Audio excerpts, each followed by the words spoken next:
الحمد لله نحمده ونستعينه ونستغفره ونستهديه ونؤمن به ونتوكل عليه ونعوذ بالله من شرور أنفسنا ومن سيئات أعمالنا من يهده الله فلا مضل له ومن يضلله فلا هادي له ونشهد أن لا إله إلا الله وحده لا شريك له ونشهد أن سيدنا ومولانا محمدا عبده ورسوله أرسله بدين الحق بشيرا ونذيرا ليظهره على الدين كله ولو كره المشركون رب اشرح لي صدري ويسر لي أمري واحلل عقدة من لساني يفقهوا قولي رب اشرح لي صدري ويسر لي أمري واحلل عقدة من لساني يفقهوا قولي رب اشرح لي صدري ويسر لي أمري واحلل عقدة من لساني يفقهوا قولي سبحانك لا علم لنا إلا ما علمتنا إنك أنت العليم الحكيم بسم الله العظيم القدرة والشان شديد البطش والبرهان حافظ الدين والقرآن حافظ الدين والقرآن ما شاء الله كان ما شاء الله كان ما شاء الله كان وما لم يشأ لم يكن لا حول ولا قوة إلا بالله العلي العظيم لا حول ولا قوة إلا بالله العلي العظيم لا حول ولا قوة إلا بالله العلي العظيم الصلاة والسلام عليك يا سيدي يا رسول الله خذ بيدي قلت حيلتي أدركني يا رسول الله الصلاة والسلام عليك يا سيدي يا رسول الله خذ بيدي قلت حيلتي أدركني يا رسول الله الصلاة والسلام عليك يا سيدي يا رسول الله خذ بيدي قلت حيلتي أدركني يا رسول الله أعوذ بالله السميع العليم من الشيطان الرجيم بسم الله الرحمن الرحيم شهر رمضان الذي أنزل فيه القرآن صدق الله مولانا العلي العظيم وصدق وبلغ رسوله النبي الكريم ونحن على ذلك من الشاهدين والشاكرين والحمد لله رب العالمين അഭിവന്യരും ആദരണീയരുമായ രക്ഷകർത്താക്കളെ, ആദരണീയരായ പണ്ഡിതന്മാരെ, വിശുദ്ധ ഇസ്ലാമിൻ്റെ സന്നദ്ധ ഭടന്മാരായ പ്രിയപ്പെട്ട യുവസുഹൃത്തുക്കളെ, വാത്സല്യനിധികളായ മുതഅല്ലിമീങ്ങളെ, കൊച്ചനുജന്മാരെ, അസ്സലാമു അലൈക്കും വറഹ്മത്തുള്ളാഹി തആല വബറകാതുഹു. അല്ലാഹു സുബ്ഹാനഹു വ തആല ഈ വിശുദ്ധ റമളാൻ മാസത്തിന്റെ ഹക്ക് ബർക്കത്ത് കൊണ്ട് അല്ലാഹു നമ്മുടെ ദോഷങ്ങൾ മാപ്പാക്കി തരുമാറാകട്ടെ. നമ്മുടെ മാതാപിതാക്കന്മാരുടെയും ഗുരുവര്യന്മാരുടെയും ബന്ധുമിത്രാദികളുടെയും സഹോദരീ സഹോദരന്മാരുടെയും ദുആ കൊണ്ട് വസിയ്യത്ത് ചെയ്തവരുടെയും നമ്മെ സ്നേഹിക്കുന്നവരുടെയും നാം സ്നേഹിക്കുന്നവരുടെയും നാം ആദരിക്കുന്നവരുടെയും നമ്മുടെ ഗുണകാംക്ഷികളുടെയും എല്ലാവരുടെയും എല്ലാ ദോഷങ്ങളും അല്ലാഹു മാപ്പാക്കി കൊടുക്കുമാറാകട്ടെ. ദീനിന്റെ നിയമങ്ങളനുസരിച്ച് ജീവിച്ച് ഒരു പരിപൂർണ മുഅ്മിനായി പരിശുദ്ധമായ കലിമത്തു തൗഹീദ് ഉച്ചരിച്ച് മരിക്കാൻ അള്ളാഹു നമുക്ക് തൗഫീഖ് നൽകുമാറാകട്ടെ. അനുഗ്രഹീതവും വിശുദ്ധവുമായ റമളാനാണിത്. ഈ അനുഗ്രഹീതമായ റമളാൻ മാസത്തിന്റെ സന്ദേശം എന്റെ പ്രിയപ്പെട്ട സഹോദരന്മാരുടെ മുന്നിൽ റമളാൻ നമുക്ക് നൽകുന്ന സന്ദേശം എന്താണ് എന്ന് 1000 സന്ദേശങ്ങൾ വിശുദ്ധ റമളാൻ നൽകുന്നുണ്ട്. ആ സന്ദേശങ്ങളിൽ ഏതാനും ചില കാര്യങ്ങൾ, ചില സന്ദേശങ്ങളെ കുറിച്ച് മാത്രമാണ് എൻ്റെ പ്രിയപ്പെട്ട സഹോദരന്മാരുടെ സഹോദരിമാരുടെയും മുന്നിൽ ഞാൻ പറയുവാൻ ഉദ്ദേശിക്കുന്നത്. അള്ളാഹുവിന്റെ വിശുദ്ധ ഖുർആൻ നമ്മോട് ചോദിക്കുന്നു, ഹൽ അദുല്ലുക്കും അലാ തിജാറത്തിൻ തുൻജീക്കും മിൻ അദാബിൻ അലീം തുഅ്മിനൂന ബില്ലാഹി വറസൂലിഹി വതുജാഹിദൂന ഫീ സബീലില്ലാഹി ബിഅംവാലിക്കും വഅൻഫുസിക്കും ദാലികും ഖൈറുൽ ലക്കും ഇൻ കുൻതും തഅലമൂൻ. ഹൽ അദുല്ലുക്കും, നിങ്ങൾക്ക് ഞാൻ അറിയിച്ചു തരട്ടെയോ, അലാ തിജാറത്തിൻ, ഒരു കച്ചവടത്തെക്കുറിച്ച്. അള്ളാഹു പരിശുദ്ധ ഖുർആനിലൂടെ നമ്മോട് ചോദിക്കുന്നു, ഒരു കച്ചവടം നിങ്ങൾക്ക് അറിയിച്ചു തരട്ടെയോ എന്ന്. എന്ത് കച്ചവടമാ അത്? ഒരുപാട് കച്ചവടങ്ങളും വാണിഭങ്ങളും നടക്കുന്ന കാലത്താണ് നമ്മളുള്ളത്. ഈ സാഹചര്യത്തിൽ അള്ളാഹു പരിശുദ്ധ ഖുർആനിലൂടെ ചോദിക്കുന്ന കച്ചവടം എന്താ? നാം സാധാരണ നടത്താറുള്ള ഏതെങ്കിലും ചെറിയ ചെറിയ കച്ചവടങ്ങളാണോ, അതേ വൻതോതിലുള്ള കച്ചവടങ്ങളാണോ? എന്താണ് റബ്ബ് നമ്മോട് ഖുർആനിലൂടെ പറയുന്ന കച്ചവടം? ആ കച്ചവടം തേങ്ങാക്കച്ചവടമോ, മാങ്ങാക്കച്ചവടമോ, കപ്പലണ്ടി കച്ചവടമോ, തടിക്കച്ചവടമോ, പലചരക്ക് കച്ചവടമോ? ഇത്തരം കച്ചവടങ്ങളൊന്നുമല്ല. പരിശുദ്ധ ഖുർആൻ തന്നെ പറയുന്നു, അള്ളാഹു തന്നെ പറയുന്നു, ആ കച്ചവടത്തിനൊരു പ്രത്യേകതയുണ്ട്. തുൻജീക്കും മിൻ അദാബിൻ അലീം, കത്തിക്കാണുന്ന നരകത്തിന്റെ ഭീകരതയിൽ നിന്ന്, അതിഭീകരമായ അതികഠിനമായ ശിക്ഷയിൽ നിന്ന് നിങ്ങളെ ആ കച്ചവടം രക്ഷപ്പെടുത്തും. അങ്ങനത്തെ കച്ചവടം നിങ്ങൾക്ക് അറിയിച്ചു തരട്ടെയോ? കച്ചവടം കൊണ്ട് നിങ്ങൾക്കിവിടെ ബാങ്ക് അക്കൗണ്ട് ഉണ്ടാക്കാൻ കഴിയുമെന്നോ? കച്ചവടം കൊണ്ട് നിങ്ങൾക്കിവിടെ ലാഭമുണ്ടാക്കി നിങ്ങൾക്ക് തെങ്ങിൻ തോപ്പുകളും റബ്ബർ എസ്റ്റേറ്റുകളും വാങ്ങാൻ കഴിയുമെന്നോ? കച്ചവടം കൊണ്ട് നിങ്ങൾക്ക് ലാഭമുണ്ടാക്കി ആകാശം മുട്ട ഉയർന്നു നിൽക്കുന്ന രമ്യഹർമ്മങ്ങൾ നിങ്ങൾക്ക് കെട്ടിപ്പടുക്കാൻ കഴിയുമെന്നോ? കച്ചവടം കൊണ്ട് നിങ്ങൾക്ക് ലാഭമുണ്ടാക്കി നിങ്ങൾക്ക് ഒരുപാട് സാമ്രാജ്യങ്ങൾ സ്ഥാപിക്കാൻ കഴിയുമെന്നോ? എന്നൊന്നുമല്ല അള്ളാഹു പറയുന്നത്. ആ കച്ചവടത്തിന്റെ പ്രത്യേകത തുൻജീക്കും മിൻ അദാബിൻ അലീം, കത്തിക്കാളുന്ന ഭീകരമായ നരകത്തിന്റെ കഠിനമായ ശിക്ഷയിൽ നിന്ന് നിങ്ങളെ രക്ഷിക്കുവാൻ ഉതകുന്ന ഒരു കച്ചവടമാണ്. ആ കച്ചവടത്തെക്കുറിച്ച് നിങ്ങൾക്ക് ഞാൻ പറഞ്ഞു തരട്ടെയോ? ഖുർആൻ ചോദിക്കുകയാണ്, തുഅ്മിനൂന ബില്ലാഹ്, അള്ളാഹുവിനെ കൊണ്ട് നിങ്ങൾ വിശ്വസിക്കുക, വറസൂലിഹി, അള്ളാഹുവിന്റെ പ്രവാചകനെ കൊണ്ടും നിങ്ങൾ വിശ്വസിക്കുക, വതുജാഹിദൂന ഫീ സബീലില്ലാഹ്,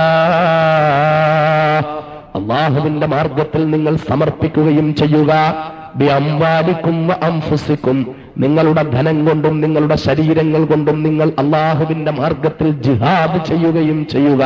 ദാലികും ഖൈറുൽ ലക്കും, അത് നിങ്ങൾക്ക് ഉത്തമമാണ്. ഇൻ കുൻതും തഅലമൂൻ, നിങ്ങൾ അറിവുള്ളവരാണെങ്കിൽ, നിങ്ങൾക്ക് വിവരമുണ്ട് എങ്കിൽ, നിങ്ങൾ അറിയുന്നവരാണെങ്കിൽ, നിങ്ങൾക്ക് ഏറ്റവും ഉത്തമമായ കച്ചവടം അള്ളാഹുവിനെ കൊണ്ടും അവന്റെ റസൂലിനെ കൊണ്ടും വിശ്വസിക്കലാണ്. അള്ളാഹുവിന്റെ മാർഗത്തിൽ നിങ്ങളുടെ സമ്പത്ത് കൊണ്ടും ശരീരങ്ങൾ കൊണ്ടും ജിഹാദ് ചെയ്യലാണ്. അതാണ് നിങ്ങൾക്ക് ചെയ്യാൻ പറ്റുന്ന ഏറ്റവും ഉത്തമമായ ഒരു കച്ചവടം. ആ കച്ചവടം നിങ്ങൾക്ക് ഞാൻ അറിയിച്ചു തരട്ടെയോ? അള്ളാഹുവിന്റെ പരിശുദ്ധ ഖുർആൻ നമ്മോട് ചോദിക്കുകയാണ്. ഈ വിശുദ്ധ റമളാന്റെ സന്ദേശമായി എനിക്കെന്റെ പ്രിയപ്പെട്ട സഹോദരന്മാരോട് പറയാനുള്ളത്, അള്ളാഹു റബ്ബുൽ ഇസ്സത്തിൽ അടിയുറച്ച് വിശ്വസിച്ചുകൊണ്ട്, അള്ളാഹുവിന്റെ പ്രവാചകൻ ലോക ഗുരു മുഹമ്മദ് മുസ്തഫ സല്ലല്ലാഹു അലൈഹി വസല്ലം തങ്ങളിൽ അടിയുറച്ച് വിശ്വസിച്ചുകൊണ്ട്, നിങ്ങളുടെ സമ്പത്ത് കൊണ്ടും നിങ്ങളുടെ ശരീരങ്ങൾ കൊണ്ടും അള്ളാഹുവിന്റെ മാർഗത്തിൽ ജിഹാദ് ചെയ്തുകൊണ്ട് നിങ്ങൾ മുന്നേറുക. ഇത് നിങ്ങൾക്ക് നരകത്തിൽ നിന്ന് രക്ഷപ്പെടാൻ പറ്റുന്ന കച്ചവടമാണ് എന്ന് പരിശുദ്ധ ഖുർആൻ പറയുന്നു.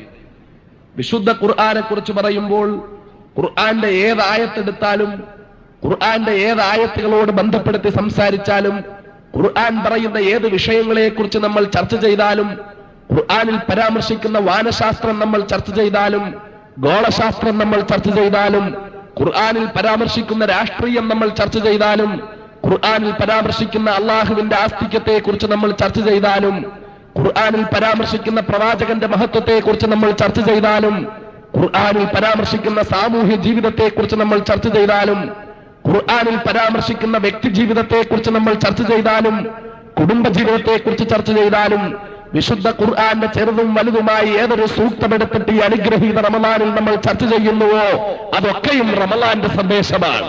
എന്തുകൊണ്ട്?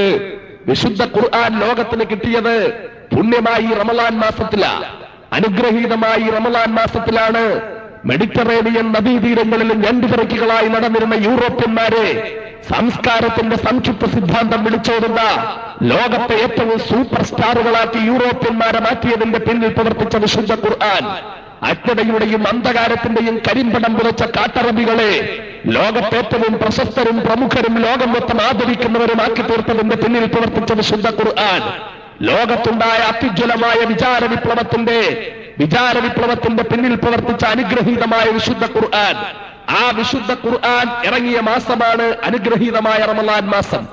ഈ റമളാൻ മാസത്തിൽ നാം ഏത് വിഷയം ഖുർആനോട് ബന്ധപ്പെട്ട് ചർച്ച ചെയ്താലും അതൊക്കെയും റമളാന്റെ സന്ദേശമായി ലോകത്തിന്റെ മുന്നിൽ പറയാൻ പറ്റുന്ന കാര്യമാണ്. എനിക്കെന്റെ പ്രിയപ്പെട്ട സഹോദരന്മാരോട് അനുഗ്രഹീതമായി റമളാൻ മാസത്തിന്റെ സന്ദേശമായി പറയുവാനുള്ളത് വളരെ ചുരുങ്ങിയ 2 ദിവസത്തിനുള്ളിൽ ഏതാനും മണിക്കൂറുകൾ കൊണ്ട് പറയാനുള്ളത്, അല്ലാഹു റബ്ബുൽ ഇസ്സത്തിൽ അടിയുറച്ച് വിശ്വസിക്കുകയും മഹാനായ പ്രവാചകൻ മുഹമ്മദ് മുസ്തഫ സ്വല്ലല്ലാഹു അലൈഹി വസല്ലം തങ്ങളിൽ അടിയുറച്ച് വിശ്വസിക്കുകയും അള്ളാഹുവിന്റെ മാർഗത്തിൽ സമ്പത്ത് കൊണ്ടും ശരീരം കൊണ്ടും ജിഹാദ് നടത്തുകയും ചെയ്യുന്നതിന്റെ ആവശ്യകതയെക്കുറിച്ചാണ് ഈ അനുഗ്രഹീത റമളാനിൽ എനിക്കെന്റെ പ്രിയപ്പെട്ട സഹോദരന്മാരുടെ മുന്നിൽ പറയുവാനുള്ളത്. നാം ഈ വിശുദ്ധ റമളാനിലേക്ക് പ്രവേശിക്കുമ്പോൾ നമ്മെ വേദനിപ്പിക്കുന്ന, നമ്മുടെ ഹൃദയത്തെ വല്ലാതെ വേദനിപ്പിക്കുന്ന ഒരുപാട് കഥകൾ കേട്ടുകൊണ്ടാ, ഒരുപാട് സംഭവങ്ങൾ അറിഞ്ഞുകൊണ്ടാ നാം ഈ വിശുദ്ധ റമളാനിലേക്ക് പ്രവേശിച്ചത്. അനുഗ്രഹീതമായ റമളാൻ മാസത്തിലേക്ക് നമ്മൾ കടക്കുമ്പോൾ നമ്മുടെ ഹൃദയത്തെ വെട്ടിമുറിക്കത്തക്കവണ്ണം വേദന കൊണ്ട് നിറഞ്ഞ, വളരെയധികം നമുക്ക് സഹിക്കാൻ കഴിയാത്ത ഒരുപാട് വാർത്തകൾ കേട്ടുകൊണ്ടാണ് നാം ഈ അനുഗ്രഹീത റമളാൻ മാസത്തിലേക്ക് പ്രവേശിച്ചത്. അല്ലാഹുവിന്റെ പരിശുദ്ധ ഖുർആൻ പറയുന്നു, വലാ തഹ്നു വലാ തഹ്സനു, നിങ്ങൾ നിന്ദിതരാവുകയില്ല, നിങ്ങൾ ദുഃഖിക്കണ്ട, അൻതുമുൽ അഅലൗൻ, നിങ്ങൾ പരമോന്നതന്മാരാണ്, നിങ്ങൾക്കാണ് എല്ലാ ഔന്നത്യവും എല്ലാ നേട്ടവും എല്ലാ വിജയവും എല്ലാ പ്രതാപവും നിങ്ങൾക്കാണ് എന്ന് പരിശുദ്ധ ഖുർആൻ പറയുമ്പോൾ എന്തുകൊണ്ട് കോയമ്പത്തൂരിന്റെ തെരുവോരങ്ങളിൽ പേപ്പറ്റികളെ പോലെ കൊല്ലപ്പെടുന്നു മക്കളെ? എന്തുകൊണ്ട് ജയ്പൂരിന്റെ തെരുവോരങ്ങളിൽ കൊല്ലപ്പെടുന്നു? എന്തുകൊണ്ട് അൾജീരിയയിൽ 10,000 കൊല്ലപ്പെടുന്നു? എന്തുകൊണ്ട് ഫലസ്തീനിൽ കൊല്ലപ്പെടുന്നു? എന്തുകൊണ്ട് ചെച്ചനിയിൽ കൊല്ലപ്പെടുന്നു? എന്തുകൊണ്ട് കോടാനുകോടികളുടെ സ്വത്തുക്കൾ നശിപ്പിക്കപ്പെടുന്നു? അല്ലാഹു പറയുന്നു, നിങ്ങൾ പ്രതാപവാന്മാരാ, നിങ്ങൾ ഉന്നതന്മാരാ, എല്ലാ നേട്ടവും നിങ്ങൾക്കാ, എല്ലാ വിജയവും നിങ്ങൾക്കാ. പക്ഷെ എന്തുകൊണ്ട് നമുക്കത് കിട്ടുന്നില്ല? അല്ലാഹു പറഞ്ഞു, നിങ്ങൾക്കാണ് നേട്ടം, നിങ്ങൾക്കാണ് വിജയം. വലാ തഹ്നൂ വലാ തഹ്സനൂ, നിങ്ങൾ നിന്ദിതരാവുകയില്ല, നിങ്ങൾ ദുഃഖിക്കണ്ട, നിങ്ങൾ വിഷമിക്കണ്ട, നിങ്ങൾ പ്രയാസപ്പെടണ്ട, നിങ്ങൾ പേടിക്കണ്ട. അൻതുമുൽ അഅലൗൻ, നിങ്ങൾ പരമോന്നതന്മാരാണ്, എല്ലാ നേട്ടവും നിങ്ങൾക്കാണ്, എല്ലാ വിജയവും നിങ്ങൾക്കാണ്, എല്ലാ പ്രതാപവും നിങ്ങൾക്കാണ്, എല്ലാ ഉന്നത്യവും നിങ്ങൾക്കാണ്. ഇത് പറഞ്ഞിട്ട് പരിശുദ്ധ ഖുർആൻ പറഞ്ഞു, ഇൻ കുന്തും മുഅ്മിനീൻ, നേട്ടമെല്ലാം നിങ്ങൾക്കാണ്, വിജയമെല്ലാം നിങ്ങൾക്കാണ്. പക്ഷേ ഒരു ഡിമാൻഡ്, ഇൻ കുന്തും മുഅ്മിനീൻ, നിങ്ങൾ സത്യവിശ്വാസികളാണെങ്കിൽ. ഇവിടെ ആകെയുള്ള പ്രശ്നം ഇവിടെ വേറൊരു പ്രശ്നവും ഇല്ല. ഇഷ്ടം പോലെ ആള്, 140 കോടി, 1ഉം 2ഉം ഒന്നുമല്ല, 140 കോടി. 2 ബ്ലാക്ക് ആൻഡ് വൈറ്റ്, 4, 5, 10, 250, 500, 2000 പോസ്റ്റർ അടിച്ചൊട്ടിച്ചപ്പോഴേക്ക് കളർ പോസ്റ്ററുകളില്ല, ഒരുപാട് പ്രചരണങ്ങളില്ല, ഒരുപാട് ബാനറുകളില്ല, ഒരുപാട് വമ്പിച്ച പബ്ലിസിറ്റി ഇല്ല. 10, 25, 300, 400, 500, 1000, 2000 ബ്ലാക്ക് ആൻഡ് വൈറ്റ് പോസ്റ്ററുകൾ അടിച്ചൊട്ടിപ്പിച്ചപ്പോഴേക്ക് ഈ രാത്രിയിൽ 10,000 ഇവിടെ ഒരുമിച്ച് കൂടത്തക്കവണ്ണം കിലോമീറ്ററുകളോളം വാഹനങ്ങൾ ബ്ലോക്കായിട്ട് മാൽദനിക്ക് 2 വീലറിൽ പ്രസംഗിക്കാൻ വരത്തക്കവണ്ണം ജനം. അത് മലപ്പുറം ജില്ലയുടെ ഒരു മൂലയിൽ മാത്രം. ജില്ലയിൽ മൊത്തം 35 ലക്ഷത്തോളം മുസ്ലിങ്ങൾ, കേരളത്തിൽ 75 ലക്ഷം മുസ്ലിങ്ങൾ, ഇന്ത്യ രാജ്യത്ത് 20 കോടി മുസ്ലിങ്ങൾ, ലോകത്ത് 140 കോടി മുസ്ലിങ്ങൾ. എന്തിനാ കുഴപ്പം? എന്തിനാ കുറവ്? നമുക്ക് എന്തെങ്കിലും കുറവുണ്ടോ? ഒരു കുറവില്ല. പൈസയ്ക്ക് കുറവുണ്ടോ? നമ്മൾ ഇരിക്കുന്നവരൊക്കെ പാവപ്പെട്ടവരാണെങ്കിലും സാധുക്കളാണെങ്കിലും ഒരു സമുദായം എന്ന നിലയിൽ നമുക്ക് കാശിന് കുറവുണ്ടോ? നമുക്ക് എന്തിനെങ്കിലും കുറവുണ്ടോ? ഇന്നും ലോകത്തെ ഏറ്റവും വലിയ സമ്പന്നൻ, പണ്ട് കാലങ്ങളിൽ ഞാൻ പ്രസംഗിക്കുമ്പോൾ പറയാറുള്ള തെക്ക് കിഴക്കൻ ഏഷ്യയിലെ ബ്രൂണൈ എന്ന രാജ്യത്തിന്റെ സുൽത്താൻ സർമൂദ ഹസൻ അൽ ബോൽഖിയ തന്നെയാണ് ഇന്നും പ്രപഞ്ചത്തിലെ ഏറ്റവും വലിയ കോടീശ്വരൻ. 6666 മുറികളുള്ള കൊട്ടാരത്തിൽ താമസിക്കുന്ന ആൾ, കോടാനുകോടി രൂപയുടെ സ്വത്തുക്കളുള്ള ആൾ, കളിക്കാൻ വേണ്ടി മാത്രം 100 കുതിരകളെ, കുതിരപ്പോളോ കളി പ്രേമിയായ സുൽത്താൻ AC ലായങ്ങളിൽ താമസിപ്പിക്കുന്നത് 100 പോളോ കുതിരകളെയാ. നമ്മുടെ ആരുടെയെങ്കിലും വീട്ടിൽ 100 കോഴി ഉണ്ടാവുമോ? 100 കോഴി. സർമൂദ ഹസന്റെ വീട്ടിൽ AC ലായങ്ങളിൽ 100 കുതിരകള്. പലരും കരുതുന്നുണ്ടാവും മലപ്പുറം ജില്ലയിലെ ഏതെങ്കിലും ഒരു കുഗ്രാമത്തിൽ ഒരു മനുഷ്യനായി താമസിക്കുന്നതിനേക്കാൾ എത്രയോ നല്ലതായിരുന്നു സർമൂദ ഹസന്റെ തൊഴുത്തിലെ ഒരു കുതിരയായിരുന്നെങ്കിൽ പഠിച്ചവനെ മരണം വരെ AC ലായത്തിൽ കഴിയായിരുന്നല്ലോ. പൈസയ്ക്ക് വല്ല കുറവുണ്ടോ? രണ്ടാമത് ഇന്നും ഏറ്റവും വലിയ മൂന്നാമത്തെ സമ്പന്നൻ ഫഹദ് ബിൻ അബ്ദുൽ അസീസ് ആണ്. ഖാദിമുൽ ഹറമൈൻ ശരീഫൈൻ എന്ന് അദ്ദേഹം സ്വയം വിശേഷിപ്പിക്കുന്ന ഫഹദ് ബിൻ അബ്ദുൽ അസീസ്, കക്കൂസിന്റെ ക്ലോസറ്റിൽ വരെ സ്വർണം പൂശിയിട്ടുള്ള ആള്, കോടിക്കണക്കിന് രൂപയുടെ സ്വത്തിന്റെ ഉടമ. പൈസയ്ക്ക് വല്ല കുറവുണ്ടോ? പണത്തിന് വല്ല കുറവുണ്ടോ? എന്തിനാ നമുക്ക് കുറവ്? ഒരൊറ്റ കാര്യം, അനുഗ്രഹീതമായ റമളാനിലാ മക്കളെ ഉള്ളത്. മറക്കരുത്, വിശുദ്ധ റമളാന്റെ 17ാമത്തെ സുദിനം കഴിഞ്ഞ വെള്ളിയാഴ്ച ദിവസം കൊണ്ടാടിയവരാ നമ്മള്. 17ാമത്തെ രാവിൽ ബദരീങ്ങളുടെ ആണ്ട് കൊണ്ടാടി ചീരണിയും തിന്ന് ചക്കരച്ചോറും തിന്ന് പായസവും കുടിച്ച് പള്ളിയിൽ നിന്ന് പോയവരാ നമ്മള്. പരിശുദ്ധമായ ബദരീങ്ങളുടെ ആണ്ട് കഴിഞ്ഞു. അനുഗ്രഹീതമായ ബദരീങ്ങളുടെ ആണ്ട് നമ്മൾ കൊണ്ടാടി. ബദരീങ്ങളുടെ ആണ്ടിൽ നമ്മൾ ബദർ മൗലൂദ് ഓതി. അന്ന് നമ്മൾ ചീരണി ഉണ്ടാക്കി കഴിച്ചു, എല്ലാവർക്കും വിതരണം ചെയ്തു. ഇതിലൊക്കെ സന്തോഷമാവുള്ളത് ബർക്കത്തുള്ള കാര്യങ്ങളാ, പുണ്യമുള്ള കാര്യങ്ങളാ. 1000 വട്ടം അടിവരയിട്ടുകൊണ്ട് എന്റെ പ്രിയപ്പെട്ട സഹോദരന്മാരോട് പറയുകയാ, ബദരീങ്ങളെ കുറിച്ച് ഓർത്താൽ മാത്രം പോരാ മക്കളെ. ബദരീങ്ങളുടെ ആണ്ടിലും മൗലൂദ് ഓതുന്നത് പുണ്യമാ, പക്ഷേ അത് മാത്രം പോരാ മക്കളെ. ബദരീങ്ങളുടെ ആണ്ടില് ചീരണി വെച്ച് വിളമ്പുന്നത് നല്ലതാ, പക്ഷേ അത് മാത്രം പോരാ മക്കളെ. ബദരീങ്ങളുടെ ഉജ്ജ്വലമായ ചരിത്രമുണ്ടല്ലോ.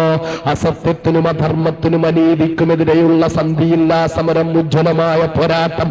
ആ പോരാട്ടത്തിന്റെ ചരിത്രം നമ്മിൽ ആവേശം പകരുകയും ചരിത്രങ്ങൾ പറയുകയും വായിക്കുകയും കേൾക്കുകയും ചെയ്യുന്നതിന് പകരം ചരിത്രങ്ങൾ സൃഷ്ടിക്കുന്നവരായി നമ്മൾ മാറുകയും ചെയ്യണം മക്കളെ. ചരിത്രങ്ങൾ സൃഷ്ടിക്കാൻ നമുക്ക് കഴിയണം. അത് നമുക്ക് പറ്റുന്നുണ്ടോ എന്നുള്ളതാണ് പ്രശ്നം. ബദരീങ്ങൾ 313 പേർ ആയുധങ്ങളോട് പോരാടി.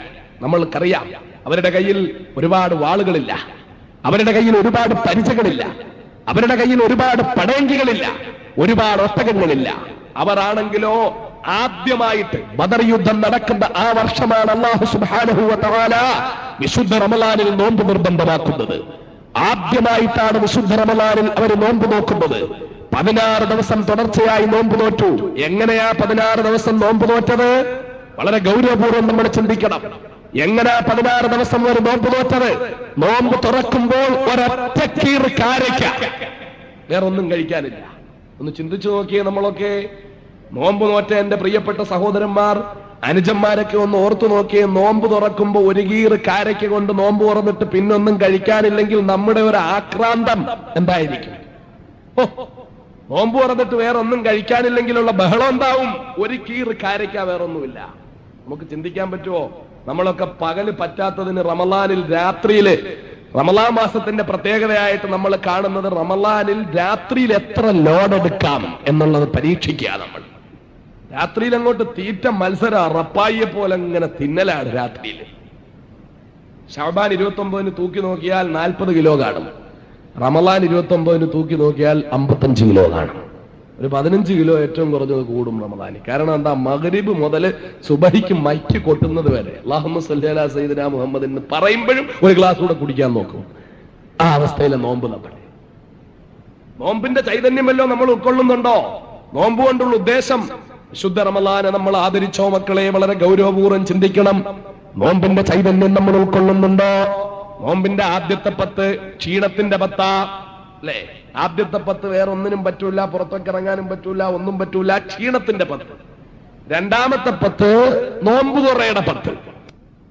മൂന്നാമത്തെ 10 ഷോപ്പിംഗിന്റെ 10. നമുക്കെന്ത് നരകമോചനം, നമുക്കെന്ത് പാപമോചനം, നമുക്കെന്ത് അനുഗ്രഹം. ആദ്യത്തെ 10 പുറത്തേക്കൊന്നും ഇറങ്ങാനും ഒന്നും ചെയ്യാനും വയ്യ, ക്ഷീണിച്ച് തളർന്ന അവസരമായിട്ടിരിക്കുന്ന 10.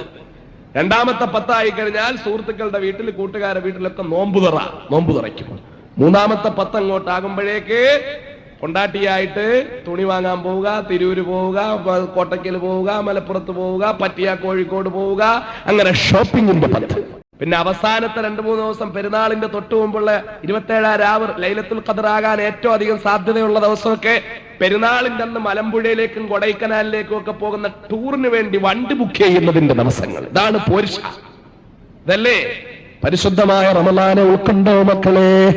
വളരെ ഗൗരവപൂർവ്വം ചിന്തിക്കുക. റമളാന്റെ രാത്രിയിൽ നാടിന്റെ നാനാഭാഗത്തു നിന്നും വണ്ടി പിടിച്ചിവിടെ എത്തിച്ചേർന്ന എന്റെ പ്രിയപ്പെട്ട സഹോദരന്മാര്, അനുഗ്രഹീനവും പുണ്യവുമായ റമളാന്റെ പേരിൽ മതപ്രഭാഷണം കേൾക്കാമെന്ന മക്കളെ ഗൗരവപൂർവ്വം ചിന്തിക്കണം. അനുഗ്രഹത്തിന്റെ പുണ്യത്തിന്റെ മാസം ഇതാ നമ്മോട് വേർപെടാൻ പോകുന്നു. ഇനി നമ്മോട് ഏതാനും എണ്ണപ്പെട്ട ദിവസങ്ങൾ കഴിയുമ്പോൾ പള്ളിയിൽ നിന്നുകൊണ്ട് അസ്സലാമു അലൈക യാ ശഹ്റ റമളാൻ, അസ്സലാമു അലൈക യാ ശഹ്റൽ ബർക്കത്തി വർ-റിളവാൻ, അസ്സലാമു അലൈക യാ ശഹ്റ സലാത്തി ശഹ്റ തറാവീഹി വൽ മസാബീഹ്. അനുഗ്രഹത്തിന്റെ പുണ്യമായ റമളാൻ മാസത്തോട് സലാം പറഞ്ഞുകൊണ്ട് ഖതീബ് മിമ്പറിൽ നിന്ന് ഖുതുബ ഓതുമ്പോൾ എന്റെയും നിങ്ങളുടെയും ഹൃദയങ്ങളിൽ ചലനം സൃഷ്ടിക്കുന്നുണ്ടോ മക്കളെ? അനുഗ്രഹീതമായ റമളാൻ മാസം വേർപെടാൻ പോകുകയാ. ഈ മാസത്തിന്റെ പ്രത്യേകത നമ്മൾ ഉൾക്കൊണ്ടിരുന്നു. ഈ മാസത്തെ നമ്മൾ ആദരിച്ചോ, ഈ മാസത്തെ നമ്മൾ ബഹുമാനിച്ചോ. മഹാനായ മുത്തളി മുഹമ്മദ് മുസ്തഫ സല്ലല്ലാഹു അലൈഹി വസല്ലം തങ്ങൾ പറഞ്ഞതെന്താ? പരിശുദ്ധമായ റമളാൻ മാസത്തിലെ ശ്വാസോച്ഛ്വാസത്തിന് തസ്ബീഹിന്റെ കൂലിയാ. ഈ പുണ്യമായ റമളാന്റെ ആദരവും ബഹുമാനവും അള്ളാഹുവിന്റെ പ്രവാചകൻ എത്രത്തോളം ആദരിച്ച് നമ്മോട് പറഞ്ഞ മാസമാ. ഒരു കാര്യം നമ്മൾ അറിയണം, വിശുദ്ധ ഖുർആൻ ഇറങ്ങിയത് കൊണ്ടല്ല മക്കളെ റമളാൻ മഹത്വമുണ്ടാകുന്നത്. റമളാൻ മഹത്വമുള്ള മാസമായത് കൊണ്ട് അല്ലാഹു റബ്ബുൽ ഇസ്സത്ത് ഖുർആൻ ഇറക്കാൻ തെരഞ്ഞെടുത്തത് ഈ പുണ്യമായ മാസത്തിനെയാണ് മക്കളെ.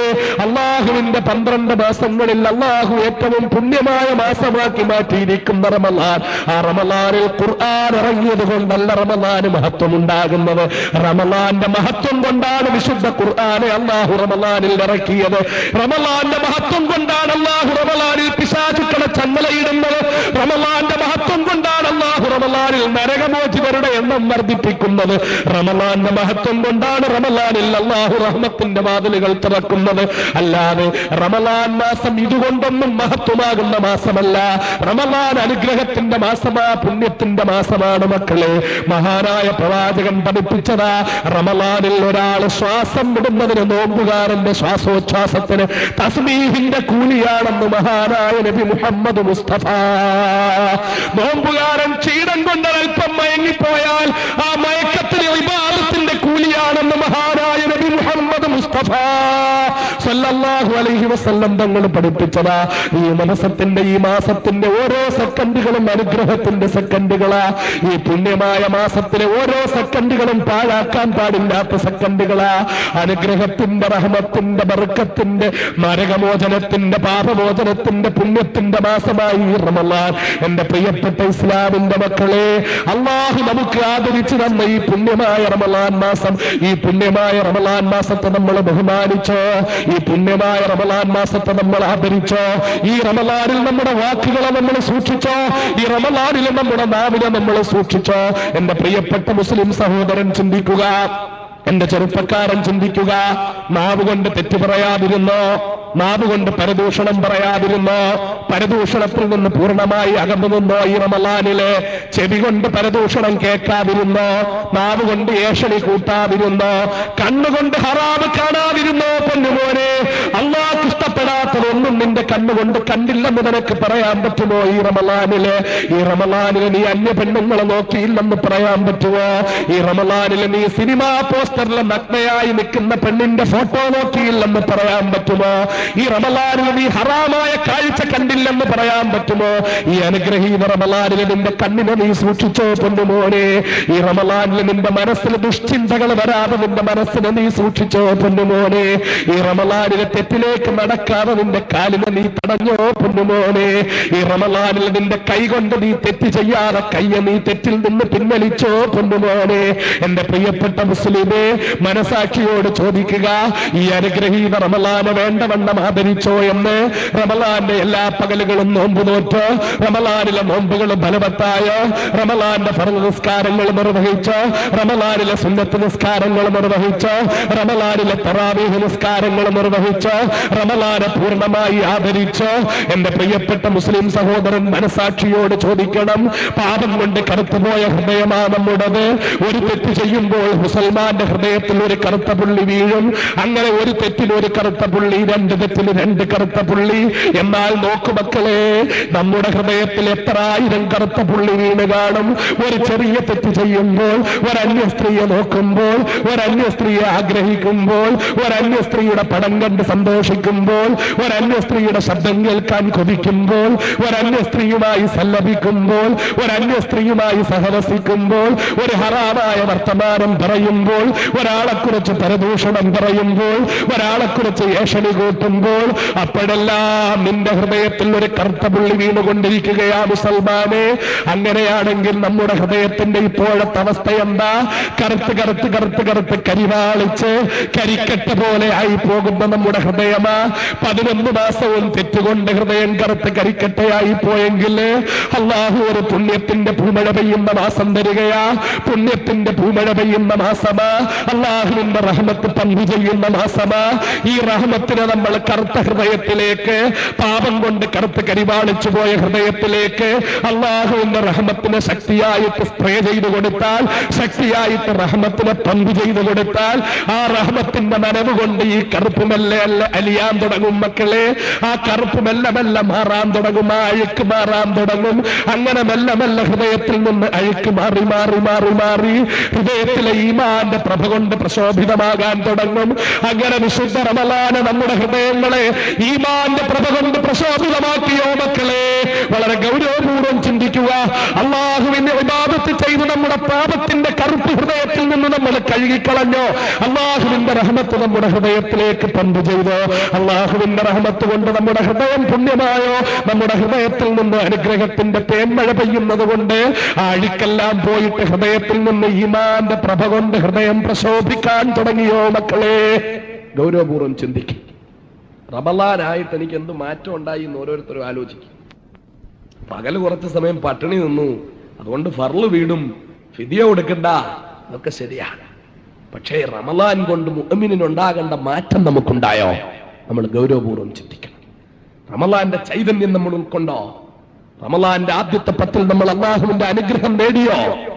റമളാന്റെ 2ാമത്തെ 10 നമ്മൾ പാപമോചനം നേടിയോ? റമളാന്റെ 3ാമത്തെ 10 നരകമോചനം നേടിയോ?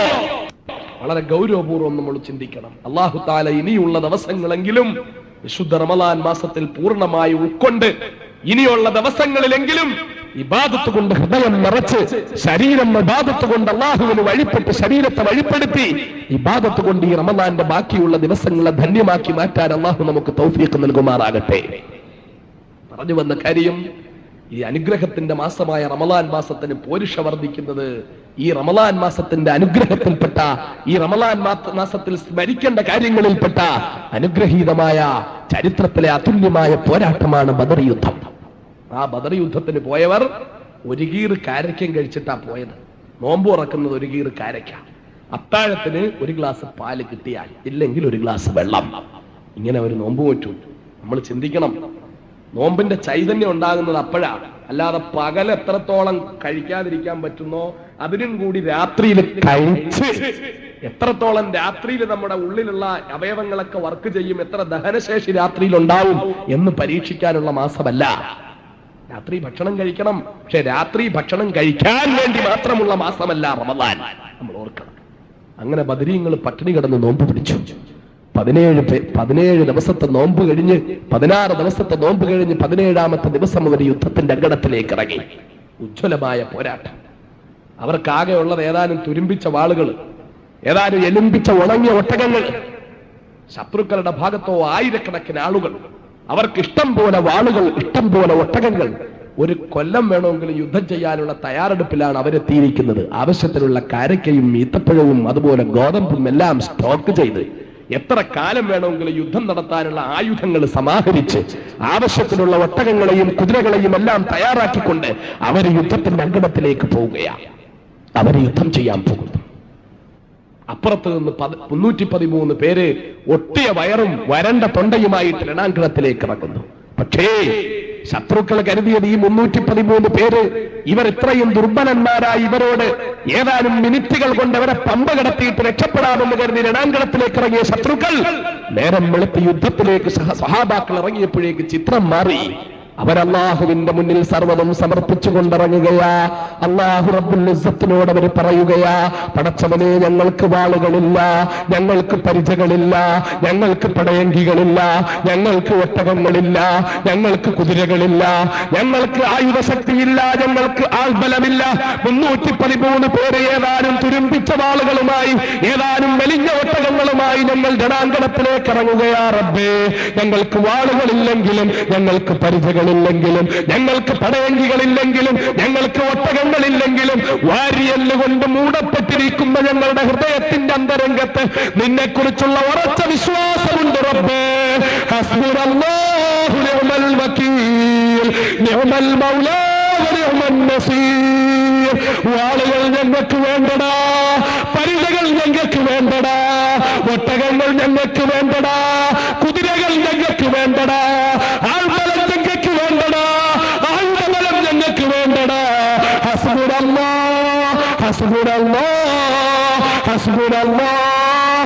അല്ലാഹു ഞങ്ങൾക്ക് മതിയടാ, അല്ലാഹു ഞങ്ങൾക്ക് മതിയടാ, അല്ലാഹു ഞങ്ങൾക്ക് മതിയടാ. അല്ലാഹു ഞങ്ങൾക്ക് മതിയായവരാണ്, അല്ലാഹു ഞങ്ങൾക്ക് മതിയായവരാണ്. ഈ ഉറച്ച പ്രഖ്യാപനത്തോടെ രണാങ്കണത്തിലേക്ക് ഇറങ്ങി എണ്ണപ്പെട്ട സമയത്തിനുള്ളിൽ, മിനിറ്റുകൾക്കുള്ളിൽ ശത്രുക്കളിൽ നിന്ന് 75ഓളം പേരുടെ തല അന്തരീക്ഷത്തിലൂടെ കരിയില പോലെ പറന്നു. മക്കളെ, ബാക്കിയുള്ളവർ ജീവനും കൊണ്ടോടി. ചരിത്രത്തിൽ അതുല്യമായ പോരാട്ടം. 75ഓളം പേർ മിനിറ്റുകൾക്കുള്ളിൽ പടഞ്ഞു വീണു. ബാക്കിയുള്ളവർ ജീവനും കൊണ്ട് ഓടി രക്ഷപ്പെട്ടു. ഇതാണ് നാം ബദർ യുദ്ധത്തിൽ കാണുന്നത്. എങ്ങനെ അവർക്കത് പറ്റി? അവർക്ക് എങ്ങനെ വിജയിക്കാൻ പറ്റി? ബദരീങ്ങൾ രക്ഷപ്പെട്ടത് അള്ളാഹുവിനുള്ള അടിയുറച്ച വിശ്വാസം കൊണ്ടാ. നമുക്കൊന്നില്ലാത്തതും അതാ, നമുക്കൊന്നില്ലാത്തതും അതാ. അള്ളാഹുവിൽ നമുക്ക് അടിയുറച്ച വിശ്വാസമില്ല. നമ്മൾ പറയുണ്ടെന്നൊക്കെ, നമ്മളുണ്ടെന്നൊക്കെ പറയും. പല വേദികളിലും ഞാൻ ചോദിച്ച ചോദ്യം എന്റെ പ്രിയപ്പെട്ട സഹോദരന്മാരോട് ഇവിടെ വെച്ച് ആവർത്തിക്കുകയാ. എന്റെ പ്രിയപ്പെട്ട ചെറുപ്പക്കാർ, എന്റെ അനുജന്മാർ, മാറ്റം ഉണ്ടാകുമെന്ന പ്രതീക്ഷയോടുകൂടിയാ. ഒരുപാട് മാറ്റം അള്ളാഹുവിന്റെ മഹത്തായ അനുഗ്രഹം കൊണ്ട്. കഴിഞ്ഞ വിശുദ്ധ റമളാൻ മാസത്തിലെ 2 ദിവസത്തെ പ്രസംഗത്തിന്റെ 2ാമത്തെ ദിവസത്തെ പ്രസംഗം, ആ പ്രസംഗത്തിന്റെ കാസറ്റുകൾ കേട്ടിട്ട് ഏറ്റവും കുറഞ്ഞത് 100 ചെറുപ്പക്കാർ എനിക്ക് കത്തയച്ചിട്ടുണ്ട്. 100 പേരെങ്കിലും, ആയിരക്കണക്കിന് കത്തുകൾ വന്നിട്ടുണ്ട്. പക്ഷേ 100 പേരെങ്കിലും എഴുതിയ കത്തുകളിൽ എനിക്ക് മാറ്റമുണ്ടായി ഉസ്താദേ. ഞാൻ നിസ്കരിക്കാൻ തുടങ്ങി, ഞാൻ അല്ലാഹുവിന്റെ റസൂലിന്റെ പേരിൽ സ്വലാത്ത് ചൊല്ലാൻ തുടങ്ങി. ദിവസവും 1ഉം 2ഉം സിനിമ കണ്ടിരുന്ന ഞാൻ സിനിമാ ലോകത്തോട് പാടേ വിട പറഞ്ഞു. ഏറ്റവും വലിയൊരു നേട്ടമതാ. കഴിഞ്ഞ വിശുദ്ധ റമളാൻ പ്രസംഗത്തിന് ശേഷം ഞാൻ ഓരോ പ്രസംഗവും കഴിയുമ്പോൾ ആ പ്രസംഗത്തിന്റെ വിലയിരുത്തലുകൾ നടത്തുമ്പോൾ, കഴിഞ്ഞ അനുഗ്രഹീത റമളാൻ മാസത്തിലെ ഒതുക്കുങ്ങൽ 2ാമത്തെ ദിവസത്തെ പ്രസംഗത്തിന് ശേഷം ഏറ്റവും വലിയ നേട്ടമുണ്ടായതാ. 100 കണക്കിന് കത്തുകളിൽ എന്റെ പ്രിയപ്പെട്ട അനുജന്മാർ എഴുതിയിരിക്കുന്നു. സിനിമാ ലോകത്തോട് വിട പറയാൻ കഴിഞ്ഞു. TV പോലും കാണാതെ ദൂരദർശന്റെ വാർത്തകൾ മാത്രം പരമാവധി കേൾക്കുന്ന അവസ്ഥയിൽ ബാക്കി എല്ലാ പരിപാടികളും ഒഴിവാക്കിയിരിക്കുന്നു. ഹറാമായ സിനിമയോട് വിട പറഞ്ഞു. ചെറിയ കാര്യമല്ല. ഒരു ദിവസത്തെ എത്രയോ മണിക്കൂറുകൾ ആ സിനിമാ തിയേറ്ററിൽ നഷ്ടപ്പെടുത്തുന്നത്. അതിനോട് വിട പറയാൻ കഴിഞ്ഞത്. ഞാൻ അതേക്കുറിച്ചൊന്നും ഇന്ന് പറയുന്നില്ല. അവസരമുണ്ടെങ്കിൽ ഇൻഷാ അല്ലാഹ് നാളെ അതൊക്കെ പറയാം. ഇന്ന് ഞാൻ ഉദ്ദേശിച്ച വിഷയം ഇങ്ങനെ കടൽ പോലെ കിടക്കുകയാ. ഒരുപാട് സമയം പറഞ്ഞാലും തീരാത്തവണ്ണം കിടക്കുന്ന വിഷയമാണ്. അതുകൊണ്ട് ഞാൻ വിഷയത്തിലേക്ക് മടങ്ങി വരികയാ. എന്റെ പ്രിയപ്പെട്ട അനുജന്മാരെ, ചെറുപ്പക്കാരെ, ചെറുപ്പക്കാരെ ഉദ്ദേശിച്ചുകൊണ്ടാ ഞാൻ പ്രസംഗിക്കുന്നത്. വയസ്സന്മാര് പ്രസംഗം കേൾക്കാൻ വരുന്നുണ്ട്, ഇരിക്കുന്നുണ്ട്, കേൾക്കുന്നുണ്ട്. അവരെ ഒന്നും കേൾക്കണ്ട എന്ന് ഞാൻ പറയുന്നില്ല. പക്ഷേ എനിക്ക് എന്റെ പ്രിയപ്പെട്ട സഹോദരന്മാര് 95% എന്റെ സദസ്സിലെത്തുന്ന ചെറുപ്പക്കാര്, അതിൽ നിന്നൊരു നേരിയ % ചെറുപ്പക്കാരിലെങ്കിലും മാറ്റമുണ്ടാകുമെങ്കിൽ, ഒരു ചെറിയ ചലനമുണ്ടാകുമെങ്കിൽ, അതാണ് എന്റെ പ്രസംഗം കൊണ്ടുള്ള ഏറ്റവും വലിയ നേട്ടമായിട്ട് ഞാൻ കാണുന്നത്. അതുകൊണ്ട് എന്റെ പ്രിയപ്പെട്ട അനുജന്മാരോട് ഞാൻ ചോദിക്കുകയാ, ഇന്നത്തെ ദിവസം നേരം വെളുത്തിട്ട് ഇത്രയും സമയമായിട്ട് എന്റെ പ്രിയപ്പെട്ട സഹോദരന്മാരോട് മുമ്പ് പലപ്പോഴും പല വേദികളിലും ചോദിച്ചിട്ടുള്ള ചോദ്യം ഞാൻ ആവർത്തിക്കുകയാ. ഇന്നത്തെ ദിവസം നേരം വെളുത്തിട്ട് ഇത്രയും സമയമായിട്ട് എന്റെ പ്രിയപ്പെട്ട സഹോദരന്മാര് ഇന്ന് ഒരുപാട് കാര്യങ്ങൾ ചിന്തിച്ചു കാണും, ഒരുപാട് ആളുകളെ കുറിച്ച് ഓർത്തു കാണും, ഒരുപാട് കാര്യങ്ങൾ ചർച്ച ചെയ്ത് കാണും. രാഷ്ട്രീയ കാര്യങ്ങൾ ചർച്ച ചെയ്ത് കാണും, സാമുദായിക കാര്യങ്ങൾ ചർച്ച ചെയ്ത് കാണും, തെരഞ്ഞെടുപ്പിനെ കുറിച്ച് ചർച്ച ചെയ്ത് കാണും, മുന്നണി സംവിധാനങ്ങളെ കുറിച്ച് ചർച്ച ചെയ്ത് കാണും, രാഷ്ട്രീയമായ നയമാറ്റങ്ങളെ കുറിച്ച് ചർച്ച ചെയ്ത് കാണും, പല കാര്യങ്ങളെ കുറിച്ചും ചർച്ച ചെയ്ത് കാണും. ഈ ചർച്ചകളെല്ലാമായിട്ട് ഇന്നത്തെ ദിവസം എന്തെല്ലാം കാര്യങ്ങൾ പറഞ്ഞു, ആരുടെയെല്ലാം കാര്യങ്ങൾ പറഞ്ഞു, ആരെക്കുറിച്ചൊക്കെ സംസാരിച്ചു. പക്ഷേ എന്റെ പ്രിയപ്പെട്ട അനുജന്മാരോട് ചോദിക്കയാ, ഇന്നത്തെ ദിവസം നേരം വെളുത്തിട്ട് ഒരു 5 മിനിറ്റ് സമയം ആരെങ്കിലും എന്റെ സഹോദരന്മാര് അല്ലാഹു റബ്ബുൽ ഇസ്സത്തിനെ കുറിച്ച് ഓർത്തു കാണുമോ? നമ്മളൊക്കെ പറയുമല്ലോ, അല്ലാഹുവിൽ എനിക്ക് വലിയ വിശ്വാസമാ. പലരെ കുറിച്ചും നമ്മൾ പറയും, അവൻ വലിയ പടച്ചോനിൽ നല്ല ഈമാനുള്ളവനാ, 5 നേരം നിസ്കരിക്കുന്നവനാ, അതുകൊണ്ട് ഈമാനുള്ളവനാ, അവൻ നോമ്പ് നോക്കുന്നവനാ, അതുകൊണ്ട് ഈമാനുള്ളവനാ, നല്ല ചങ്കുറപ്പുള്ളവനാ, 10 പേരെ വേണമെങ്കിലും ഒറ്റയ്ക്ക് നേരിടും, അതുകൊണ്ട് ഈമാനുള്ളവനാ. നമ്മളൊക്കെ പറയാറുള്ളതാ. ചങ്കുറപ്പ് ഈമാനല്ല മക്കളെ, അതിന് ധൈര്യമെന്നാ പറയല്. ചങ്കുറപ്പുള്ളവരൊക്കെ മുഅ്മിനീങ്ങളാകുമെങ്കിൽ ആദ്യം മുഅ്മിനീങ്ങളാകേണ്ടത് തമിഴ് പുലികളാണ് മക്കളെ. രാജീവ് ഗാന്ധിയെ കൊല്ലാൻ വേണ്ടിയിട്ട് വയറ്റത്ത് ബെൽറ്റ് ബോംബും വെച്ചുകൊണ്ടുവന്ന് രാജീവ് ഗാന്ധിയെ കെട്ടിപ്പിടിച്ച് കൊന്നുകളഞ്ഞ, കഷണം കഷണമായി സ്വന്തം ശരീരം പൊട്ടിത്തെറിക്കുമ്പോഴും ഒരു മടിയുമില്ലാതെ തങ്ങളുടെ ലക്ഷ്യസാക്ഷാത്കാരത്തിന് വേണ്ടി പരിശ്രമിച്ച തനുവായിരിക്കണം ഈ നൂറ്റാണ്ടിലെ ഏറ്റവും വലിയ മുഅ്മിനത്ത്. അവരുടെ കൂടെയുള്ള ശിവരസനായിരിക്കണം ഏറ്റവും വലിയ മുഅ്മിന്. അതുകൊണ്ട് ആരും കരുതണ്ട ധൈര്യമുള്ളതാ ഈമാനെന്ന്. ധൈര്യമുള്ളത് ഈമാനാകുമെങ്കിൽ തമിഴ് പുലികളൊക്കെ മുഅ്മിനീങ്ങളാകണം, നക്സലുകളൊക്കെ മുഅ്മിനീങ്ങളാകണം. അവരാരും മുഅ്മിനീങ്ങളല്ലല്ലോ. മുഅ്മിനിന് അല്ലാഹു വെച്ചിട്ടുള്ള പ്രത്യേകതകളുണ്ട്, അവന് ഓരോ കാര്യത്തിലും അല്ലാഹു വെച്ചിട്ടുള്ള വ്യത്യസ്തതകളുണ്ട്.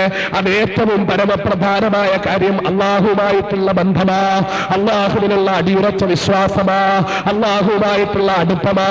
ആ അടുപ്പവും ബന്ധവും നമ്മിൽ എത്രത്തോളം ഉണ്ട് എന്ന് നമ്മൾ ഗൗരവപൂർവ്വം ചിന്തിക്കണം മക്കളെ. ഇന്ന് നേരം വെളുത്തിട്ട് ഇതുവരെ ഐ.കെ. ഗുജറാളിനെ കുറിച്ച് ചിന്തിച്ചവരുണ്ടാവും, ഇന്ന് നേരം വെളുത്തിട്ട് ഇതുവരെ മുലയാം സിംഗ് യാദവിനെ കുറിച്ച് ചിന്തിച്ചവരുണ്ടാകും, ഇന്ന് നേരം വെളുത്തിട്ട് ഇതുവരെ സീതാറാം കേസരിയെ കുറിച്ച് ചിന്തിച്ചവരുണ്ടാവും. ഇല്ലെങ്കിൽ പോകട്ടെ, അദ്ദേഹത്തെ ഇപ്പോൾ ഓർക്കാറില്ലാത്തത് കൊണ്ട് സോണിയാഗാന്ധിയെ കുറിച്ച് ചിന്തിച്ചവരുണ്ടാകും. ഇന്ന് നേരം വെളുത്തിട്ട് ഇതുവരെ സേത്ത് സാഹിബിനെ കുറിച്ച് ചിന്തിച്ചവരുണ്ടാകും, ശിഹാബ് തങ്ങളെ കുറിച്ച് ചിന്തിച്ചവരുണ്ടാകും, മൗദലിയുടെ കാര്യം പറഞ്ഞവരുണ്ടാവും, മറ്റു പല ആളുകളെ കുറിച്ചും നേതാക്കന്മാരെ കുറിച്ചും രാഷ്ട്രീയക്കാരെ കുറിച്ചും സാമുദായിക നേതാക്കന്മാരെ കുറിച്ചും ഒക്കെ ചിന്തിച്ചവരുണ്ടാകും, പല കാര്യങ്ങളും പറഞ്ഞവരുണ്ടാവും, ഭാര്യമാരുടെ കാര്യം ആലോചിച്ചവരുണ്ടാവും, കെട്ടാൻ പോകുന്ന കല്യാണം കഴിക്കാൻ പോകുന്ന പെണ്ണിനെ കുറിച്ച് ചിന്തിച്ചവരുണ്ടാകും, ഒരുപാട് കാര്യങ്ങൾ ചിന്തിച്ചവരും ആലോചിച്ചവരും ഉണ്ടാവും. മക്കളെ കുറിച്ച്, മക്കളുടെ ഭാവിയെ കുറിച്ച്, സഹോദരിമാരെ കല്യാണം കഴിച്ചു കൊടുക്കുന്നതിനെ കുറിച്ച്, ഗൾഫിൽ പോകുന്നതിനെ കുറിച്ച്, പാസ്പോർട്ട് ശരിയാകുന്നതിനെ കുറിച്ച്, വിസ ശരിയാകുന്നതിനെ കുറിച്ച്, 100,000 കാര്യങ്ങൾ ഇന്ന് നേരം വെളുത്തിട്ട് ചിന്തിച്ചിട്ടുണ്ടാകും. പ്രിയപ്പെട്ട മുസൽമാനെ, ഇന്ന് നേരം വെളുത്തിട്ട് ഇന്ന് ഈ സമയത്തിനുള്ളില് 5 മിനിറ്റ് സമയം അല്ലാഹു റബ്ബുൽ ഇസ്സത്തിനെ കുറിച്ച് ചിന്തിച്ച എന്റെ അല്ലാഹ്, എന്റെ അല്ലാഹ്, എന്റെ അല്ലാഹ്, എനിക്ക് കൈ തന്ന അല്ലാഹ്, കാല് തന്ന അല്ലാഹ്, കണ്ണു തന്ന അല്ലാഹ്, മൂക്ക് തന്ന അല്ലാഹ്, എനിക്ക് ശ്വസിക്കാൻ വായു ബുദ്ധിമുട്ടില്ലാതെ ശ്വാസം വിടാൻ അവസരം തന്ന അല്ലാഹ്, എന്റെ കൈകാലുകളെ ചലിപ്പിക്കാൻ ഭാഗ്യം തന്ന അല്ലാഹ്. അല്ലാഹു റബ്ബുൽ ഇസ്സത്ത് ഒരു രോഗവും തരാത്ത പടച്ചവൻ, ഒരു ബുദ്ധിമുട്ടും തരാത്ത പടച്ചവൻ. ഈ വിനീതനായ ഞാൻ ഓർത്തുപോവുകയാണ് മക്കളെ. ഈ വിശുദ്ധ റമളാൻ മാസത്തിന്റെ ഒരാഴ്ച മുമ്പതാ വെള്ളിയാഴ്ച ദിവസം ജുമാ കഴിഞ്ഞിട്ട് എറണാകുളത്തെ കലൂരിലെ ജുമാഅത്ത് പള്ളിയിലെ ബഹുമാന്യനായ TSK തങ്ങള് അദ്ദേഹം ഇമാമായിട്ട് നിൽക്കുന്ന പള്ളിയിൽ പോയി അദ്ദേഹത്തിന്റെ പിന്നിൽ നിന്ന് ജുമാ നിസ്കരിച്ചിട്ട് മടങ്ങി വന്നു. ഞാൻ ജുമാ നിസ്കാരം കഴിഞ്ഞ് വീട്ടിൽ കയറിയിട്ട് ഞാൻ ഡ്രൈവറോട് പറഞ്ഞു, വണ്ടി എടുക്കാൻ എനിക്ക് പുറത്തൊരു സ്ഥലത്ത് വരെ പോണം, ഭക്ഷണം കഴിച്ചിട്ട് ഇറങ്ങാൻ പോകുമ്പോൾ വണ്ടി എടുക്കാൻ പറഞ്ഞപ്പോൾ എന്നോടൊപ്പമുള്ള ചെറുപ്പക്കാരൻ പോയിട്ട് ഗേറ്റ് തുറന്നു. വണ്ടി വരെ പുറത്തേക്ക് ഇറങ്ങാൻ വേണ്ടി ഗേറ്റ് തുറന്നിട്ട് ഞാൻ കാറിൽ കയറാൻ ഇറങ്ങി വരുമ്പോൾ ആ ചെറുപ്പക്കാരൻ ഗേറ്റിന്റെ മുമ്പിൽ നിന്നിട്ട് കിഴക്ക് ഭാഗത്തേക്ക് ഇങ്ങനെ നോക്കി നിൽക്കുന്ന കാഴ്ചയാ ഞാൻ കാണുന്നത്. സാധാരണ ഞാൻ വണ്ടിയെടുക്കാൻ പറഞ്ഞാൽ പെട്ടെന്ന് വന്ന് സാധനങ്ങൾ എടുത്ത് വണ്ടിയിൽ വെച്ചിട്ട് കയറാൻ സംവിധാനം ചെയ്യുന്നയാള് അതിനുള്ള സംവിധാനം ചെയ്യാതെ മാറി നിന്നിട്ട് റോഡിൽ നിന്ന് കിഴക്കോട്ട് നോക്കി നിൽക്കുന്നത് കണ്ടിട്ട് ഞാൻ എന്തു പറ്റി എന്ന് ചോദിച്ചപ്പോൾ ഒരാളൊരു സ്ത്രീയെ പൊക്കിയെടുത്തു കൊണ്ടുവരുന്നത് കണ്ടിട്ട് നിന്നുപോയതാണെന്ന് പറഞ്ഞു. ഞാനും ചെന്നിട്ട് ആ റോഡിൽ നിന്നിട്ട് നോക്കിയപ്പോഴെന്താ കാഴ്ച എന്നറിയുമോ? ഒരു വൃദ്ധനായ മനുഷ്യൻ, വളരെ പടുവൃദ്ധനായ ഒരു മനുഷ്യൻ, അയാളുടെ വൃദ്ധയായ ഭാര്യ, തികച്ചും വൃദ്ധയായ ഭാര്യ, മാരകമായ രോഗം കൊണ്ട് നടക്കാൻ കഴിയാത്ത ക്ഷീണിതയായ ഭാര്യ. ഈ വൃദ്ധനായ മനുഷ്യൻ ആ ഭാര്യയെ എടുത്ത് തോളിലിട്ടിട്ട് നടക്കുകയാ. അയാൾക്ക് പൊക്കാൻ പറ്റുന്നില്ല. അവര് പതുക്കെ പൊക്കിയെടുത്ത് തോളിൽ വെച്ചിട്ട് ഒരു 2-3 അടി അങ്ങോട്ട് നടക്കും. 2-3 ചുവട് നടന്നിട്ട് പെട്ടെന്ന് തന്നെ അയാൾ നിൽക്കും. പിന്നെ നിന്നയാൾ കിതയ്ക്കും. ഭക്ഷണം കഴിച്ചു കാണില്ല. ഉച്ചയാണ്. എറണാകുളത്തെ റെസിഡൻഷ്യൽ ഏരിയയിലെ കലൂരത്തെ റെസിഡൻഷ്യൽ ഏരിയയിലെ വീടുകൾക്ക് മുന്നിലൂടെ പോയാൽ കഥകളെല്ലാം ഗേറ്റൊക്കെ പൂട്ടിയിട്ടിരിക്കും. ഗേറ്റിന്റെ മുമ്പിൽ വന്ന് മുട്ടിയാലും തുറക്കൂല. ആ അവസ്ഥയിൽ ഓരോ ഗേറ്റിന്റെ അടുക്കലും ഈ സ്ത്രീയെയും കൊണ്ട് അവര് എന്ന് നിൽക്കുന്നത് കണ്ടിട്ട് ഞാൻ അകത്തേക്ക് കയറിയിട്ട് ആ പയ്യനോട് പറഞ്ഞു, അവർ അടുത്ത് വരുമ്പോഴേക്ക് അവരെ വീട്ടിലേക്ക് കയറ്റൂ, അവരെ പുറത്തിരുത്തിയിട്ട് അവർക്ക് ഭക്ഷണം കൊടുക്കൂ, അവർക്ക് എന്തെങ്കിലും അല്പം പൈസയും കൊടുക്കാൻ പറഞ്ഞു. അങ്ങനെ ആ സ്ത്രീയെ അടുത്ത് കൊണ്ടുവന്നു. അവരകത്ത് കയറി. അവർ ആ സ്ത്രീയെയും കൊണ്ട് അയാൾ അകത്ത് കയറി. അകത്ത് കയറി കഴിഞ്ഞിട്ട് ഭക്ഷണം കൊടുത്തു കഴിഞ്ഞപ്പോഴാ ഞാൻ അടുത്തേക്ക് ചെല്ലുന്നത്. എന്താ അവസ്ഥയെന്നറിയോ? അടുത്തേക്ക് ചെന്ന് നോക്കുമ്പോൾ തമ്പുരാനെ, ആ വൃദ്ധയായ സ്ത്രീ അവരുടെ മുടിയെല്ലാം കൊഴിഞ്ഞ്, അവരുടെ കണ്ണെല്ലാം പഴുത്ത്, അവരുടെ ശരീരമെല്ലാം പഴുത്ത്, അവരുടെ 2 കാലുകളും പഴുത്ത് ദ്രവിച്ച് പറയാൻ പറ്റാത്ത അവസ്ഥയിൽ ആ കാലിലേക്ക് നോക്കിയ ഞാൻ കാണുന്നത് കാലിന് ചുറ്റും ഇങ്ങനെ ഈച്ച വട്ടമിട്ട് പറക്കുകയാ. ഞാൻ പെട്ടെന്ന് മൂക്ക് പൊത്തിപ്പിടിച്ചുകൊണ്ട് അകത്തേക്ക് പോയി. ശക്തമായ ദുർഗന്ധം കൊണ്ട് ഛർദിച്ചു പോയി. ആ അവസ്ഥയിലെ ദുർഗന്ധമായ ഈച്ച ഇങ്ങനെ വട്ടമിട്ട് പറക്കയാ. ഭക്ഷണം കഴിച്ചു കഴിഞ്ഞവർക്ക് അല്പം പൈസയും കൊടുത്ത് അവരെയും കൊണ്ട് പുറത്തിറങ്ങിപ്പോയി. എന്നിട്ട് കുറെ സമയം കഴിഞ്ഞിട്ടും എന്റെ വീടിന്റെ കാർപോർച്ചിന്റെ മുൻഭാഗത്തുള്ള സ്ഥലത്തും ദുർഗന്ധം മാറുന്നില്ല. ഡെറ്റോള് കലക്കിയ വെള്ളം കൊണ്ടുവന്ന് ഒഴിച്ചു നോക്കുന്നു, ലോഷൻ തളിച്ചു നോക്കുന്നു. പക്ഷേ ആ അന്തരീക്ഷത്തിൽ വ്യാപിച്ചു പോയ ദുർഗന്ധം മാറുന്നില്ല. അത്ര ശക്തമായിട്ട് ആ കാലിൽ നിന്ന് ദുർഗന്ധം വമിക്കയാ. ആ കാല് കൊണ്ട് നടക്കാൻ വയ്യാത്ത സ്ത്രീക്ക് ഒരു നേരത്തെ ഭക്ഷണം കൊടുക്കാൻ, അവർക്ക് കഴിക്കാനുള്ള ഒരു ഗുളിക വാങ്ങാൻ ആ പ്രിയപ്പെട്ട ഭർത്താവ് അവരെ ഇവിടുത്തെ തോളിലിട്ടുകൊണ്ട് നടക്കുകയാ. അയാൾ വൃദ്ധരായ മനുഷ്യനാ. അയാൾക്ക് നടക്കാൻ പറ്റാത്ത കൊണ്ട് തോളിലെടുത്തിട്ടിട്ട് 3 ചുവട് മുമ്പോട്ട് നടക്കും, എന്നിട്ട് അവിടെ വെക്കും. വീണ്ടും 3 ചുവട് മുമ്പോട്ട് നടക്കും, അവിടെ വെക്കും. എന്ത് ചെയ്യാൻ പറ്റും ഇങ്ങനത്തെ ഒരവസ്ഥ? തമ്പുരാനെ, നമ്മളൊന്ന് ഓർത്തു നോക്കു മക്കളെ. എനിക്കോ നിങ്ങൾക്കോ ഈ അവസ്ഥ ഉണ്ടായിപ്പോയാൽ, എന്റെ നിങ്ങളുടെയോ ഭാര്യമാർക്ക് ഈ അവസ്ഥ ഉണ്ടായിപ്പോയാൽ, ഇങ്ങനൊരവസ്ഥ വന്നതിന് ശേഷം കുടിക്കാൻ ഒരു ഗ്ലാസ് വെള്ളം പോലും സ്വന്തമില്ലാത്ത അവസ്ഥ വന്നാൽ, കയറിക്കിടക്കാൻ കിടപ്പാടമില്ലാത്ത അവസ്ഥ വന്നാൽ, എറണാകുളത്തെ റെയിൽവേ സ്റ്റേഷനിൽ അന്തി ഉറങ്ങുന്ന വൃദ്ധനും വൃദ്ധയുമാണ്. തമിഴ്നാട്ടുകാരാണ് അവിടെ വന്ന് താമസിക്കുന്നതാ. വർഷങ്ങളായിട്ട് യാചിച്ച് താമസിക്കുന്നതാ. മാരകമായ രോഗം പിടിപെട്ടിട്ട് ചികിത്സിക്കാൻ വകയില്ല. ആശുപത്രിയിൽ കൊണ്ടുപോയാൽ ആരും തിരിഞ്ഞു നോക്കുന്നില്ല. ആശുപത്രിയിൽ കിടക്കുമ്പം ഗുളിക വാങ്ങാൻ പൈസയില്ല. പട്ടിണി കൊണ്ട് പരിവട്ടം കൊണ്ട് പട്ടിണി അടക്കാൻ പശിയടക്കാൻ അവരെ എടുത്ത് തോളിൽ വെച്ചുകൊണ്ട് തെണ്ടാനിറങ്ങിയതാ, യാചിക്കാനിറങ്ങിയതാ. എന്റെ പ്രിയപ്പെട്ട സഹോദരന്മാരെ ഓർക്കണം, നേരം വെളുക്കുമ്പോൾ കഴിക്കാൻ നമുക്ക് ചായ കിട്ടുന്നില്ലേ? എങ്ങനെയായാലും ഉച്ചയ്ക്ക് വയറു നിറയെ ഭക്ഷണം കഴിക്കുന്നില്ലേ? രാത്രിയിൽ വയറു നിറയെ അത്താഴം കഴിക്കുന്നില്ലേ? തുണിയില്ലാത്തത് കൊണ്ട് ഡ്രസ് ഇടാതെ വന്ന ആരെങ്കിലും മലപ്പുറം ജില്ലക്കാരിവിടെ ഇരിപ്പുണ്ടോ? ഉടുക്കാൻ തുണിയില്ലാത്തത് കൊണ്ട് ആരുടെയെങ്കിലും തുണി കടം വാങ്ങി ഉടുത്തുകൊണ്ട് വന്നവരാരെങ്കിലും ഇവിടെ ഇരിപ്പുണ്ടോ? നോമ്പ് തുറന്നിട്ട് കഴിക്കാൻ ഭക്ഷണമില്ലാഞ്ഞ് ഒരു കീറ് കാരയ്ക്ക പോലും കഴിക്കാതെ വന്ന ആരെങ്കിലും ഇവിടെ ഇരിപ്പുണ്ടോ? ആരും ഉണ്ടാകില്ലല്ലോ മക്കളെ. നമുക്ക് നമ്മുടെ നാഥൻ ചെയ്തു വന്ന നിയമത്തെത്രയാ? കഴിക്കാൻ ഭക്ഷണം തന്ന റബ്ബ് തആല, ശ്വസിക്കാൻ ശ്വസിക്കാൻ വായു തന്ന റബ്ബ് തആല, കിടക്കാൻ വീട് തന്ന റബ്ബ് തആല, ഭരിക്കാൻ വസ്ത്രം തന്ന റബ്ബ് തആല, ഭാര്യയ്ക്കും മക്കൾക്കും ആരോഗ്യം തന്ന റബ്ബ് തആല. അല്ലാഹു റബ്ബുൽ ഇസ്സത്തിനെ കുറിച്ച് മക്കളെ ഇന്ന് നേരം വെളുത്തിട്ട് എന്റെ റബ്ബേ, മാരകമായ രോഗങ്ങളെ തൊട്ടെന്നെ കാത്ത റബ്ബേ, എനിക്ക് കഴിക്കാൻ ഭക്ഷണം തന്ന റബ്ബേ, എനിക്ക് കിടക്കാൻ കിടപ്പാടം തന്ന റബ്ബേ, എനിക്ക് ധരിക്കാൻ വസ്ത്രം തന്ന റബ്ബേ, എന്റെ നാഥാ നിനക്കാണ് സ്തുതി റബ്ബേ.